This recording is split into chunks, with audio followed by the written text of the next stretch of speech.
জীবনের সুন্দর একটা অভিজ্ঞতা, সুন্দর একটা স্মৃতি তোমাদের সঙ্গে শেয়ার করব। আর দিনটা ছিল 22শে নভেম্বর। আমি ওই দিন বেরিয়ে পড়েছিলাম ভুবনেশ্বরের উদ্দেশ্যে। আমার কাজ ছিল ওখানেই, 4 দিন স্টে করেছিলাম। আর দেখো, কথা বলতে বলতে আমি সাঁতরাগাছি স্টেশনে চলে গেছিলাম। ট্রেনে উঠে পড়লাম। আমার ট্রেন ছিল করমণ্ডল এক্সপ্রেস। আর তারপরে ট্রেনে কিছু খাওয়া দাওয়ার এটা ছিল পর্ব। আর এটা ছিল তার পরের দিন সকালে। যেহেতু আমার পৌঁছতে রাত 12টা বেজে গেছিলো, তো সেই হিসেবে আর ভিডিওটা নেওয়া হয়নি। এটা পুরো ডাইরেক্ট সকালেরই ভিডিও। এটা ছিল আমার ব্রাইড। আর যেহেতু ওর বিয়েটা ছিল মর্নিংয়ে, ভুবনেশ্বরের দিকে হয়তো সকালের দিকেই বিয়ে হয়। আর আমি যে কটা দেখলাম সকালেই মন্দিরেই বিয়ে হয়, আর এর মন্দিরেই বিয়ে হচ্ছিল। আর আমার মিষ্টি ব্রাইডের নাম অর্পিতা।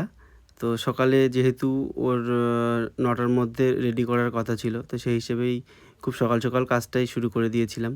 দেখো, একে একে কথা বলতে বলতে অনেকটাই makeup complete, base makeup complete. এবার আই মেকআপে ধরেছি। আর কথা হচ্ছিল অনেক কিছু, তার মধ্যেই কাজ হচ্ছিল, যেহেতু মর্নিং টাইম ছিল। তো তোমরা জানাবে অবশ্যই লুকটা কেমন হয়েছে। জীবনের নতুন একটা অভিজ্ঞতা, অনেকটা দূরে গিয়ে কাজ করলাম, প্রথম এতটা দূরে গিয়ে কাজ করলাম। আর আমার ব্রাইডের বাড়ি হচ্ছে ব্যারাকপুরে, আর ওর বিয়েটা উড়িষ্যাতে গিয়েই হয়েছিল। ওরা হোটেল নিয়েছিল, ওখানে থেকেই বিয়েটা হয়। আর এটা ছিল আমার ব্রাইডের ফুল লুকস। তো তোমরা অবশ্যই জানাবে লুকটা কেমন হয়েছিল। যেহেতু ওর ডে মেকআপ, দিনে বিয়ে ছিল, তো যতটা পেরেছিলাম সফটের উপরে একটা লুক করার চেষ্টা করেছিলাম। আশা করি তোমাদের ভালো লাগবে লুকটা। আর ওরও অনেকটাই ভালো লেগেছিল লুকটা। সবাই খুবই ভালো বলেছিল। তোমাদের সঙ্গে ওর ফুল লুকসটা আমি শেয়ার করেছি রিলসে। এটা ছিল ফুল ভিডিও। আর তারপরে আমরা রেডি হয়ে মন্দিরের উদ্দেশ্যে চলে গেছিলাম। আর ও রেডি হয়ে 9টার মধ্যে, 9:30টার মধ্যে চলে এসেছিলো। যেহেতু ওর অনেক শ্যুট টুট ছিল, তার জন্য চলে এসেছিলো 9:30টার মধ্যে। আর এটা ছিল ওর বিয়ের লোকেশান। ওর যে মন্দিরে বিয়ে হয়েছিল, এটা ছিল সেই মন্দিরটা। আর মন্দিরটার নাম হচ্ছে কেদারগৌরী টেম্পল। ভুবনেশ্বরের অনেকটাই ফেমাস একটা মন্দির, অনেক দিনের পুরাতন একটা মন্দির এটা। মন্দিরটা বেশ খুবই সুন্দর। আর যা দেখলাম, বিয়ের লোকেশান সব কিছুই করা, বিয়ের মণ্ডপ টণ্ডপ সব কিছু করা।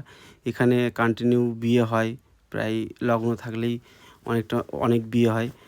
আর দেখো, একদিকে বিয়ে হচ্ছিল আর একদিকেও বসেছিল। আমি এসে ওর সঙ্গে দেখা করলাম। ওভারঅল খুব সুন্দর অ্যারেঞ্জমেন্ট, আর বলতে পারো খুব সুন্দর একটা অভিজ্ঞতা। নতুন একটা জিনিস দেখলাম, নতুন একটা জিনিসের সাক্ষী হলাম। আর এটা ছিল ওর বিয়ের মঞ্চ, এখানে বিয়ে হচ্ছিল। আর ইনি ছিলেন ওই মন্দিরের আরাধ্য দেবতা, মহাদেব। আর দেখো, বলতে বলতে ও বিয়ের মণ্ডপে চলে এসেছিলো। কতটা মিষ্টি লাগছিল দেখতে। তোমরা অবশ্যই জানাবে লুকটা কেমন হয়েছে বা ওকে কেমন লাগছে। আর তোমরা যদি এমন সুন্দর সুন্দর মেকআপ শিখতে চাও আর নিজেকে একজন দক্ষ মেকআপ আর্টিস্ট হিসেবে গড়ে তুলতে চাও, তো আমার সঙ্গে অবশ্যই যোগাযোগ করবে। আমার next basic to advance makeup ক্লাসের জন্য অ্যাডমিশান চলছে। আর আমার লোকেশান হচ্ছে ন্যাজাট। আর আমার কন্ট্যাক্ট নাম্বার হচ্ছে 7699646036, বা তোমরা হোয়াটসঅ্যাপও করতে পারো। আর তোমরা যারা এমন সুন্দর সুন্দর লুক পেতে চাইছো, আমার কাছে এত সুন্দরভাবে সাজতে চাইছো, তো তারাও অবশ্যই যোগাযোগ করবে। আমার ব্রাইডাল বুকিংও চলছে। আর দেখো, এটা কথা বলতে বলতে এটা ছিল মন্দিরের প্রসাদ। আর এটা ছিল ওই মন্দিরের একটা পুকুর। তো এখানে অনেক কচ্ছপ ছিল, তার ছোটো একটা ক্লিপ তোমাদের সঙ্গে অ্যাড করলাম। তাহলে ভুবনেশ্বরে গিয়ে কোথায় ঘুরলাম না ঘুরলাম। আর অর্পিতার রিসেপশন লুক নিয়ে খুব তাড়াতাড়ি আসছি। ততক্ষণে সবাই ভালো থাকবেন, সুস্থ থাকবেন। টাটা।